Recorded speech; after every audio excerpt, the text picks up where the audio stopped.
Bentukan bumi. 5 miliar tahun yang lalu, hanya ada matahari, bintang yang baru lahir yang dikelilingi oleh debu. Seiring waktu, gravitasi menarik debu menjadi batu-batu kecil dan kemudian terbentuklah bumi yang masih berbentuk bola batu air yang mendidih dan lautan lava. Dari dekat, suhunya sekitar 2000 derajat Fahrenheit, tidak ada udara, hanya ada karbon dioksida, nitrogen, dan uap air yang sangat panas dan beracun. 3,9 miliar tahun yang lalu, hujan meteor menyerang bumi yang membawa kandungan air selama lebih 20 juta tahun sehingga terbentuklah genangan air di bumi. 700 juta setelah kelahiran planet, bumi kini memiliki air dan tanah, tetapi udaranya masih beracun dan suhunya sangat panas. 3,8 miliar tahun yang lalu, meteor menghantam bumi kembali, membawa mineral, karbon, dan protein primitif yang terbuat dari asam amino, diangkut dari luar angkasa ke dasar laut. Campuran antara mineral dengan zat meteor membentuk organisme mikroskopis. Bakteri bersel satu ini adalah bentuk paling awal kehidupan di bumi. 3,5 miliar tahun yang lalu, di dasar lautan terdapat bakteri yang disebut dengan stomatolit. Bakteri ini mengubah sinar matahari menjadi makanan atau proses fotosintesis. Selama 2 miliar tahun berikutnya, kadar oksigen terus meningkat. 540 juta tahun yang lalu, di laut penuh dengan oksigen, bakteri primitif itu telah berevolusi. Sudah ada tanaman yang tersebar di dasar laut dan suatu makhluk yang tampak seperti siput lapis baja atau disebut Wiwaxia, yaitu generasi baru dari organisme multisel kompleks dengan tingkat oksigen yang tinggi membuat makhluk hidup tumbuh. 460 juta tahun yang lalu, suhu bumi sekarang sudah 90 derajat dan kadar oksigen mendekati seperti hari ini. Di permukaan daratan belum ada tanaman dan makhluk hidup. Hal ini karena radiasi matahari yang mematikan. Namun, saat matahari bertemu oksigen, terbentuk zat yang bernama ozon. Setelah lebih dari 120 juta tahun, lapisan ozon menjadi lebih tebal dan mencegah semakin banyak radiasi mencapai permukaan bumi. Sekarang bumi lebih aman dari radiasi dan kehidupan pun dimulai. Lumut adalah tanaman darat pertama. Mereka memompa lebih banyak oksigen. Kemudian ikan yang bernama titalik berevolusi di luar air. Kemudian berevolusi menjadi dinosaurus, burung, mamalia, dan manusia. Selanjutnya adalah struktur bumi. Yang pertama adalah kerak bumi. Kerak bumi tersusun dari elemen yang relatif ringan seperti silika, aluminium, oksigen. Kerak bumi merupakan lapisan yang paling tipis dibandingkan dengan lapisan bumi lainnya. Yang kedua adalah mantel. Mantel bumi berada di kedalaman 40 hingga 3000 km di bawah permukaan bumi. Mantel bumi tersusun dari besi, magnesium, dan silika. Bagian terluar mantel bumi cenderung lebih padat dan menempel dengan kerak bumi di atasnya. Yang ketiga adalah inti bumi. Terbagi menjadi dua, inti bumi bagian luar dan dalam. Bagian luar merupakan struktur cair yang terdiri dari besi dan nikel. Inti bagian luar ini berada kedalaman 2885 sampai 5144 km. Suhu pada lapisan ini mencapai 3700 derajat Celcius. Inti bagian dalam terletak di dalam bumi pada kedalaman 2885 sampai 5144 km di bawah permukaan bumi. Suhu di inti bagian dalam bumi berkisar 4300 sampai 5400 derajat Celcius. Suhu ini hampir sepanas suhu permukaan matahari. Ciri-ciri permukaan bumi. Sebelumnya, ciri-ciri planet bumi adalah 1. Berwarna putih dan biru, serta planet terbesar dalam golongan planet kebumian. 2. Suhu pada permukaan bumi minimal minus 89 derajat Celcius, maksimal 57 derajat Celcius, dan rata-ratanya 15 derajat Celcius. Bumi memiliki atmosfer yang tersusun dari nitrogen, oksigen, dan gas lain, serta memiliki satu satelit alami yang bernama bulan. Keempat, satu-satunya planet yang dihuni makhluk hidup. Kelima, planet paling padat dalam tata surya. Permukaan bumi memiliki berbagai macam bentuk, yaitu yang pertama gunung. Gunung adalah bentuk bumi dengan ciri menonjol tinggi ke atas menyerupai bangun kerucut, dengan memiliki ketinggian lebih tinggi dibanding wilayah di sekitarnya. Tinggi gunung bisa mencapai ratusan hingga ribuan meter di atas permukaan laut. Yang kedua, pegunungan. Pegunungan adalah kumpulan beberapa gunung yang saling menyambung menjadi satu. Meski demikian, gunung dalam pegunungan umumnya tidak aktif karena tidak mengalami erupsi. Pegunungan muncul akibat proses lipatan dan patahan dari tenaga di dalam bumi. Yang ketiga adalah perbukitan. Perbukitan juga memiliki ciri lebih tinggi dari wilayah sekitarnya. Namun, perbukitan merupakan bentuk muka bumi yang memanjang dan terdiri dari bukit-bukit dengan ketinggian sekitar 20 hingga 300 meter. Tinggi bukit tidak melebihi pegunungan. Yang keempat, dataran tinggi. Dataran tinggi merupakan tanah datar yang luas dan berada di daerah tinggi. Ketinggiannya mencapai 200 hingga 1.500 meter di atas permukaan laut. Dataran tinggi atau disebut dengan plato muncul karena hasil erosi dan sedimentasi atau bekas dari kaldera luas yang tertimbun oleh material gunung. 5. Dataran rendah. Dataran rendah merupakan bagian dari permukaan bumi yang datar dan rendah. Ketinggiannya mulai dari 0 sampai 200 meter di atas permukaan laut. Dataran rendah kerap dipakai untuk pemukiman pendudukan dan umumnya memiliki tanah yang subur. Yang terakhir adalah lembah. Lembah adalah dataran rendah yang letaknya ada di sekitar perbukitan atau pegunungan. Lembah mudah ditemukan pada sela di antara kaki perbukitan dan pegunungan. Wilayah ini kerap pula menjadi pemukiman penduduk dengan udara yang lebih hangat dari perbukitan. Jenis-jenis tanah. Berdasarkan ukuran partikelnya, tanah dibagi menjadi beberapa kelompok, yaitu tanah dengan ukuran partikel kasar, mengandung pasir dan kerikil, partikel halus, tanah lempung dan tanah liat, dan tanah dengan organik tinggi. Kerikil atau gravel adalah bahan seperti batuan yang butir-butirannya lebih besar dari 1/4 in atau setara dengan 0,6 mm. Ukuran-ukuran yang lebih besar dari sekitar 10 in biasanya disebut batu. Pasir atau sand adalah batuan yang hancur yang butir-butirannya mempunyai ukuran yang bervariasi dari yang sebesar kerikil sampai 0,002 in atau setara dengan 0,05 mm. Pasir dapat digolongkan sebagai pasir kasar dan halus tergantung pada ukuran butirannya. Pasir adalah bahan yang lepas atau tidak kohesif yang kekuatannya tidak dipengaruhi oleh kandungan kelembabannya. Lumpur atau sil adalah pasir yang halus dan dengan demikian merupakan suatu bahan berbutir yang butir-butirannya lebih kecil dari 0,002 in dan lebih besar dari sekitar 0,005 mm. Lumpur adalah bahan yang tidak kohesif dan kekuatannya kecil atau tidak ada sama sekali. Bahan ini sangat sukar memadat. Lempung atau clay adalah bahan yang kohesif yang butir-butirannya berukuran mikroskopik, kurang dari sekitar 0,005 mm. Kohesi antara butir-butirannya memberikan kekuatan yang cukup besar pada lempung ketika kering. Lempung mengalami perubahan-perubahan volume yang cukup besar dengan perubahan-perubahan kandungan kelembabannya. Apabila lempung digabungkan dengan tanah berbutir, maka kekuatan tanah yang demikian sangat bertambah besar. Bahan organik adalah bahan tumbuh-tumbuhan yang sebagian telah hancur. Jika bahan itu ada di tanah yang digunakan untuk maksud konstruksi, bahan itu harus disingkirkan dan harus diganti dengan tanah yang lebih cocok. Penjernihan air keruh harus dilakukan, karena jika kita menggunakan air keruh, maka dapat menimbulkan berbagai macam penyakit. Penjernihan air keruh dapat dilakukan secara alami dan kimia.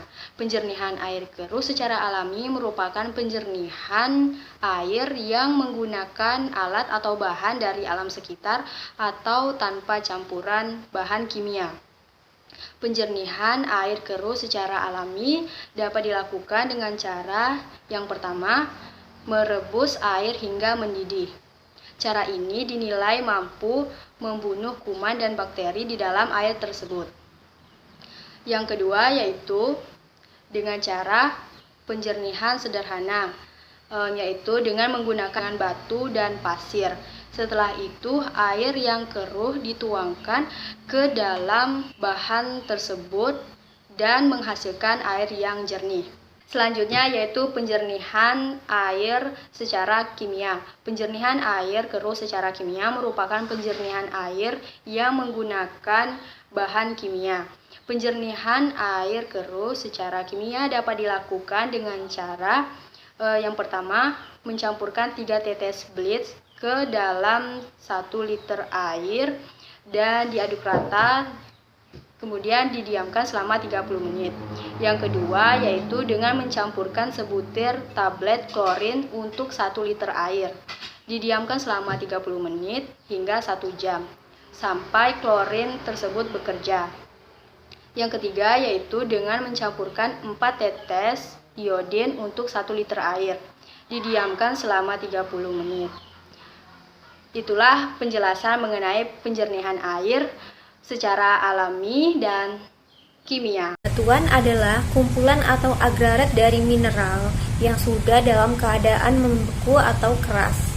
Batuan adalah salah satu elemen kulit bumi yang menyediakan mineral-mineral anorganik melalui pelapukan yang selanjutnya menghasilkan tanah. Yang selanjutnya yaitu jenis-jenis batuan.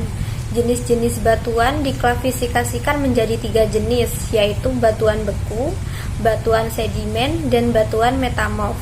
Ketiga batuan tersebut mempunyai beberapa jenis lagi. Yang pertama yaitu batuan beku. Batuan beku. Batuan beku merupakan batuan yang terbentuk karena proses pembentukannya terjadi dari magma yang telah mengalami pendinginan atau pembekuan.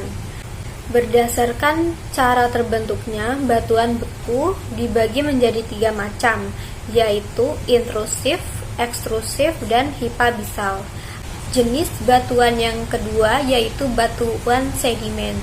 Batuan sedimen adalah jenis batuan yang terbentuk di atas permukaan bumi dan terjadi proses pembekuan pada suhu tekanan udara rendah. Batuan ini merupakan batuan yang sudah ada sebelumnya dan terkena berbagai jenis pelapukan. Berdasarkan proses pembentukannya, batuan sedimen dibedakan menjadi 4 jenis, yaitu batuan sedimen klasik, batuan sedimen biokimia, batuan sedimen kimia, dan batuan sedimen vulkanik. Jenis batuan yang ketiga yaitu batuan metamorf. Batuan metamorf atau malihan merupakan jenis batuan yang berasal dari batuan sedimen dan batuan beku. Batuan ini merupakan hasil transformasi dari suatu tipe batuan yang sudah ada sebelumnya atau biasa disebut dengan metamorfosis. Proses pembentukan batuan ini berasal dari batuan yang sudah ada sebelumnya, yaitu prolit. Batuan ini akan mengalami perubahan kimia atau fisika yang cukup besar. Batuan metamorf juga memiliki berbagai macam jenis. Yang pertama yaitu batuan metamorf kontak. Beberapa contoh dari batuan metamorf kontak ini yaitu batu marmer, batolit, lakolit, dan batuan silt. Yang kedua yaitu batuan metamorf regional. Yang ketiga yaitu batuan metamorf katalastik. Yang terakhir yaitu batuan metamorf tindihan. Pelapukan yaitu sebuah peristiwa hancurnya massa batuan baik secara kimiawi, fisika maupun biologi. Berdasarkan prosesnya, pelapukan dibagi menjadi 3 jenis. Yang pertama, pelapukan fisika, yaitu proses penghancuran batuan menjadi pecahan yang lebih kecil terjadi tanpa mengalami perubahan susunan kimia. Biasanya pelapukan ini terjadi karena perubahan musim atau perbedaan suhu siang dan malam yang ekstrim. Yang kedua, pelapukan kimia, yaitu pelapukan yang terjadi karena faktor kimia. Salah satu faktor penting dalam pelapukan kimia yaitu air. Sehingga tidak jarang benda yang keras yang terkena air cenderung mudah lapuk. Yang terakhir, pelapukan biologis, pelapukan yang disebabkan oleh organisme melalui aktivitasnya. Selanjutnya yaitu erosi. Erosi merupakan proses peristiwa pengikisan permukaan bumi yang disebabkan oleh media yang bergerak seperti angin, gelombang air laut, air, ataupun gletser. Erosi sendiri dibagi menjadi 4 kelompok. Yang pertama, ablasi, yaitu erosi yang disebabkan oleh air sungai atau hujan. Ablasi yang disebabkan oleh aliran sungai bisa membuat tebing di sungai semakin dalam. Adapun 4 tahapan terjadinya ablasi yaitu erosi percik, erosi lembar, erosi alur, dan erosi parit. Yang kedua yaitu korasi dan deflasi, yaitu erosi yang disebabkan oleh angin. Biasanya korasi dan deflasi ini terjadi di daerah gurun. Meskipun sama-sama disebabkan oleh angin, korasi merupakan erosi yang disebabkan oleh angin dan pasir. Sementara deflasi hanya angin saja. Yang ketiga yaitu abrasi, yaitu proses pengikisan pantai yang disebabkan oleh gelombang laut. Tebing di pinggir pantai juga umumnya terbentuk karena adanya gesekan dari gelombang laut yang membentur. Yang terakhir, eksarasi, yaitu pengikisan yang disebabkan oleh es yang mencair atau gerakan lapisan es. Karena mencairnya es ini, akhirnya batuan yang ada akan masuk ke bawah dan mengendap. Pemanfaatan sumber daya alam dalam kehidupan manusia berdasarkan macamnya dibagi menjadi 2, yaitu sumber daya alam hayati dan sumber daya alam non-hayati. Untuk sumber daya alam hayati, yang pertama, tumbuhan. Manfaat tumbuhan bagi manusia diantaranya sebagai bahan makanan, bahan bangunan, obat-obatan, dan pupuk kompos. Yang kedua, pertanian dan perkebunan. Komoditi pertanian seperti padi, jagung, sayuran, buah-buahan, dan palawija. Sedangkan komoditi perkebunan seperti karet, tembakau, dan kopi. Yang ketiga, hewan peternak dan perikanan. Manfaatnya digunakan untuk membantu pekerjaan berat manusia, untuk sumber pangan dan pelestarian hewan. Selanjutnya, sumber daya alam non-hayati. Yang pertama, air. Manfaat air digunakan sebagai mandi, minum, mencuci, dan pembangkit listrik. Yang kedua, tanah. Manfaat tanah digunakan untuk penyedia unsur hara, untuk sebagai penyedia makanan, untuk biota tanam, sebagai sumber bahan kerajinan dan produk rumah tangga. Yang ketiga, udara. Manfaat udara digunakan sebagai sumber bernafas, sebagai saluran komunikasi untuk satelit atau antena. Lalu yang keempat, hasil tambang. Manfaatnya sebagai infrastruktur berupa aspal, sebagai bahan bakar kendaraan berupa bensin dan solar. Lalu ada perhiasan berupa emas, perak, berlian.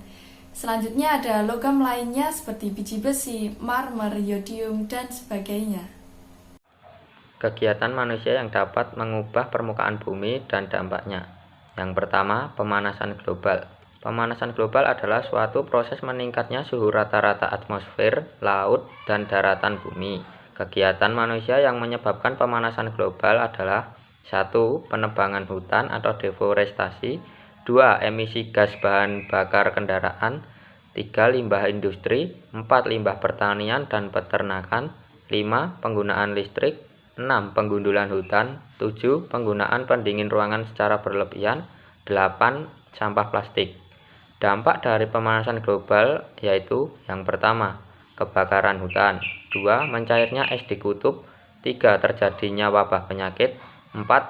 Kabut asap, 5. Krisis air bersih, 6. Naiknya permukaan air laut, 7. Meningkatnya suhu air laut, 8. Rusaknya terumbu karang. Yang kedua, efek rumah kaca. Efek rumah kaca adalah sebuah proses alami di mana panas matahari terperangkap di atmosfer bumi. Proses ini menyebabkan permukaan bumi hangat dan memperkenakan bumi untuk dijadikan tempat tinggal yang nyaman bagi makhluk hidup. Kegiatan manusia yang menyebabkan terjadinya efek rumah kaca adalah 1. Penggunaan bahan bakar fosil, 2. Penebangan hutan, 3. Industri pertanian, 4. Industri peternakan, 5. Limbah rumah tangga, 6. Limbah industri. Dampak dari efek rumah kaca yang pertama, suhu permukaan naik, 2. Tingkat permukaan air laut naik, 3. Angin badai yang semakin buruk, 4. Mempengaruhi pertanian dan peternakan. Hujan asam. Hujan asam adalah sebuah fenomena alam akibat dari pencemaran udara yang sudah kelewat buruk. Fenomena ini menyebabkan turunnya asam dari atmosfer ke bumi. Hujan asam disebabkan oleh aktivitas manusia, seperti pembakaran bahan bakar fosil, industri, pembangkit tenaga listrik, kilang minyak, kendaraan bermotor, dan pabrik pengolahan pertanian. Dampak dari hujan asam yang pertama, mengotori dan merusak bangunan. Yang kedua, merusak ekosistem air. Dan yang terakhir adalah mengganggu kesehatan manusia, seperti dapat memicu kerusakan pada paru-paru dan jantung manusia. Selanjutnya adalah banjir. Banjir adalah peristiwa bencana alam yang terjadi ketika aliran air yang berlebihan merendam daratan. Kegiatan manusia yang dapat menyebabkan terjadinya banjir adalah yang pertama penebangan hutan, yang kedua pemanfaatan lahan yang berlebihan, dan yang ketiga adalah membuang sampah sembarangan. Dampak dari banjir adalah yang pertama kerusakan sarana dan prasarana, yang kedua melumpuhkan jalur transportasi, yang ketiga pencemaran lingkungan, yang keempat penyebaran penyakit, dan yang terakhir adalah persediaan air bersih yang langka. Tanah longsor. Tanah longsor atau sering disebut juga dengan gerakan tanah adalah suatu peristiwa geologi yang terjadi karena pergerakan massa batuan tanah dengan berbagai tipe dan jenis seperti jatuhnya bebatuan atau gumpalan besar tanah. Kegiatan manusia yang dapat menyebabkan terjadinya tanah longsor adalah yang pertama adalah penebangan hutan, yang kedua lereng yang menjadi lahan pertanian, yang ketiga sampah yang menumpuk, dan yang terakhir adalah getaran karena kendaraan atau ledakan. Dampak dari tanah longsor adalah yang pertama rusaknya infrastruktur dan terputusnya jalur transportasi. Yang kedua kehilangan tempat tinggal. Yang ketiga, kerugian dan hambatnya perekonomian. Yang keempat adalah rusaknya lahan pertanian, dan yang terakhir adalah pencemaran sumber air.